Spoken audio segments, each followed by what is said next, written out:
بھی ٹائم دینے لگ جائیں.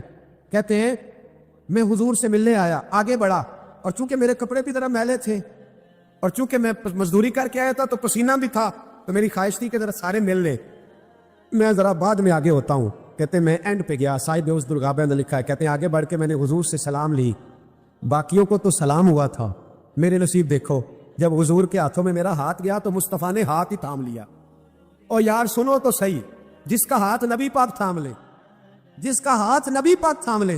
اعلیٰ حضرت فاضل بریلوی کے چھوٹے صاحبزادے مفتی اعظم ہند مولانا مصطفیٰ رضا بیمار تھے, ان کے پیر خانے کے ایک سید زادے تیمارداری کرنے آئے, تو گھر والوں نے کہا شاہ جی حضرت کھانا نہیں کھا رہے 2-3 دن سے, آپ سید ہیں, آپ کہیں گے تو کھا لیں گے. کہا شوربے میں روٹی بھگو کے لاؤ.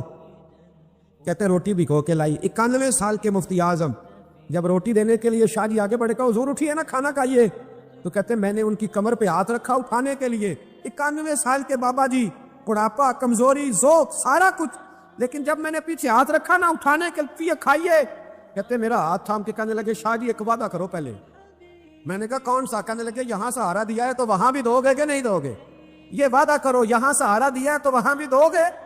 کہتے ہیں میں رو پڑا, میں نے کہا دوں گا. تو کہنے لگے چلو پھر کھا لیتے ہیں کھانا. او بھائی جس کا ہاتھ نبی پاک تھام لے, جابر ابن عبداللہ کہتے ہیں سلام لے کے رخصت ہو گئے سارے, اور میرا ہاتھ حضور نے تھام لیا.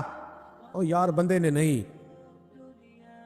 عام آدمی نے نہیں, M N A M P A نے نہیں, صوفی پیر درویش مولوی مفتی غوث محدث نے نہیں, اس درد کو سمجھ تو صحیح.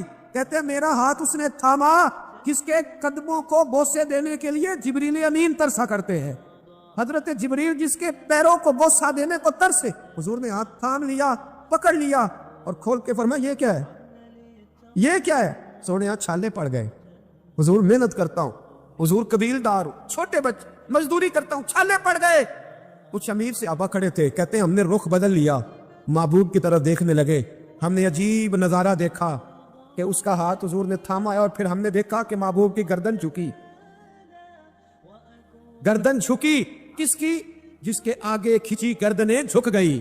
محبوب مقدس نے گردن کو جھکایا, اور فرماتے ہیں اس وقت تو حالات ہی بدل گئے جب محبوب نے مزدور کے چھالوں والے ہاتھوں کو چومنا شروع کر دیا.